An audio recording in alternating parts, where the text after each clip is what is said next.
Okay, quick video on fixing this rear wiper arm. I'm gonna show you real quick, spray the window and show you how bad it performs.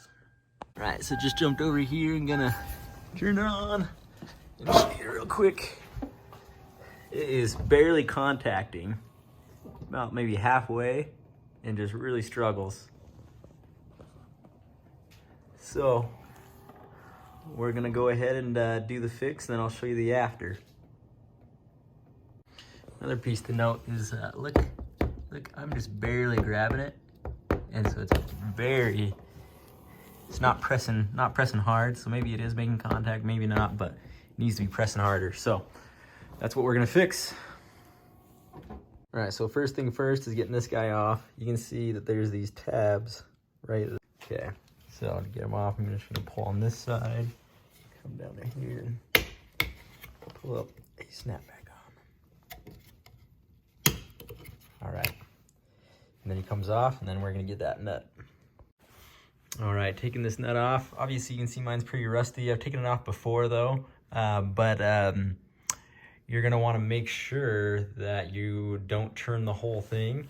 And so you may have to hold this guy down, the arm down, but.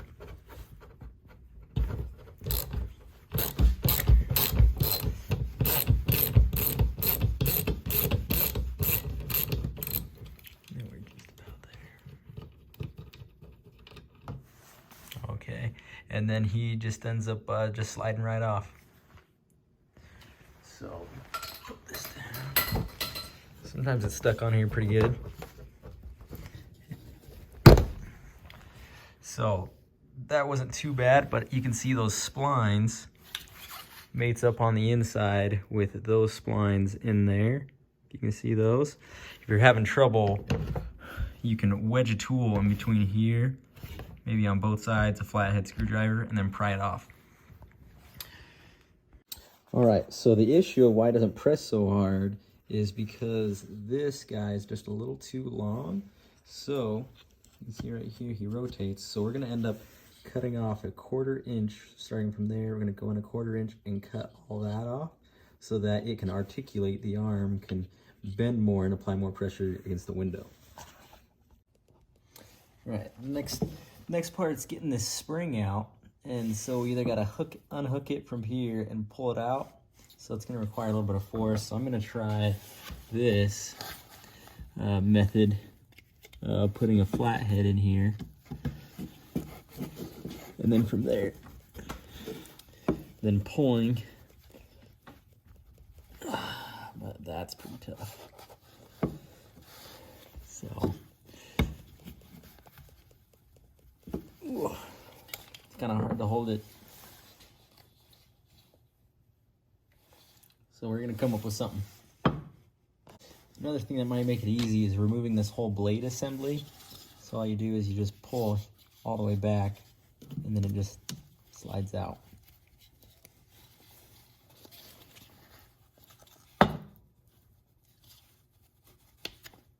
There you go. All right, so I actually got this out really easily just on accident. So the spring's in here, and it's wrapped around up there at top, and then connects in here at the bottom. But what I did is, while it was still connected, I ratcheted him all the way back, and then it'll stay. And then I pushed him over until he snapped back this way, and he actually popped the whole thing off, if that makes sense. So. But yeah, if that doesn't work for you, that might be dangerous. Maybe it'll break it, but that's how it got off for me.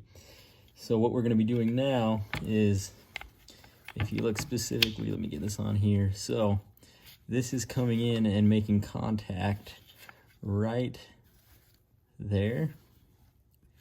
And so we want it to travel just a little bit farther. So we are going to be,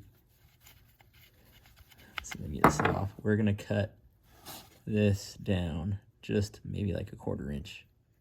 Not much, just a little bit. Okay, so we're gonna go ahead and make that cut. And I got the hacksaw out. I'd use the Dremel, but I don't currently have it in the shop right now. So I'm gonna use the good old sock, and then Get that in here like this. I'm not gonna clamp down too hard. Let it break it. Just enough to hold her in place.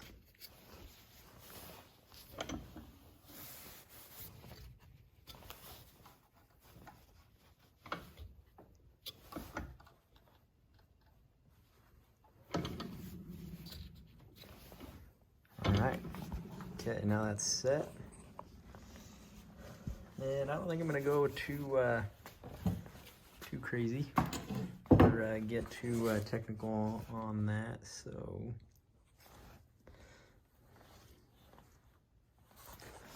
let's see, how can I hold this?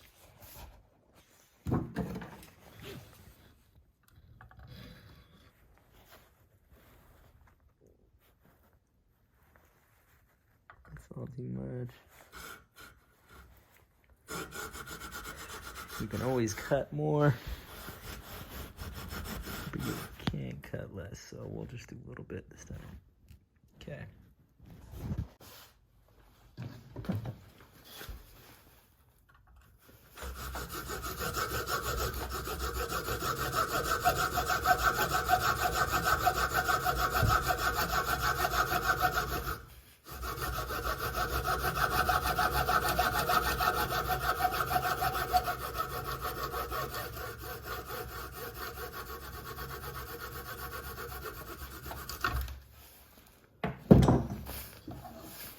All right, let's see how that did.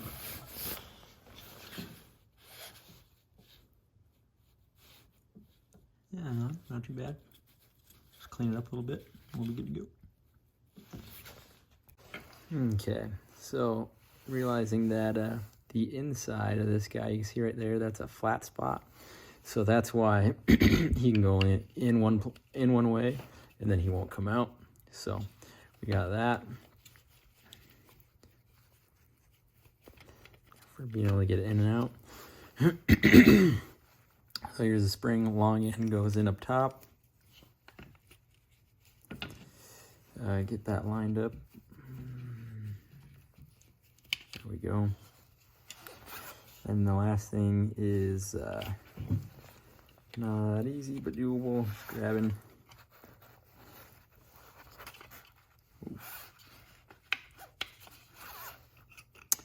The spring and extending her over the hook arm.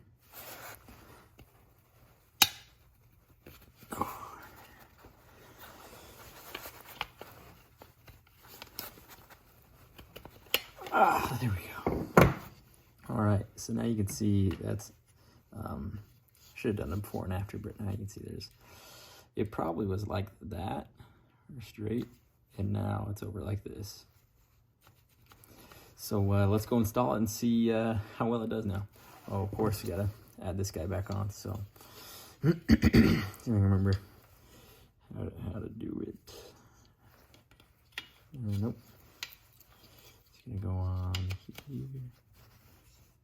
Find it. There we go. Now we're all good to go. All right, so remember those splines? So we're gonna need to line it up depending on which way the spline goes, because you don't want to put it on like the accent stuck and then you look dumb. So we need to go put it in so it's just like that. So I think that was it right there. It's resting where it needs to be. So now we'll throw that nut on. Here's my nut.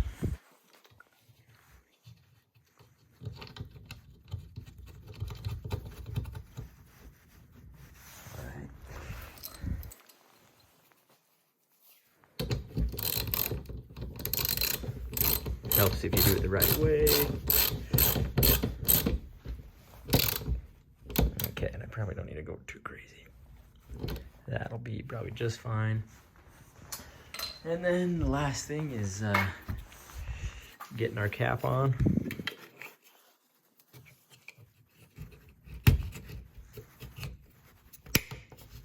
Okay, put those clicks.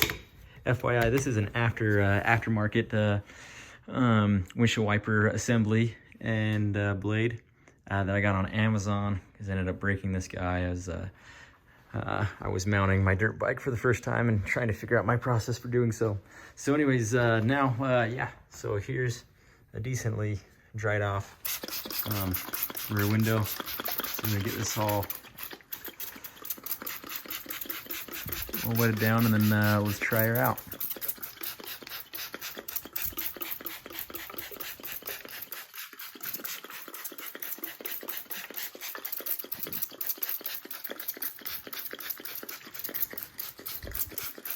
All right, that's pretty good.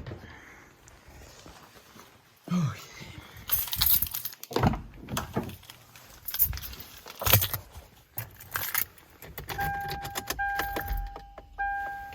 And there it goes.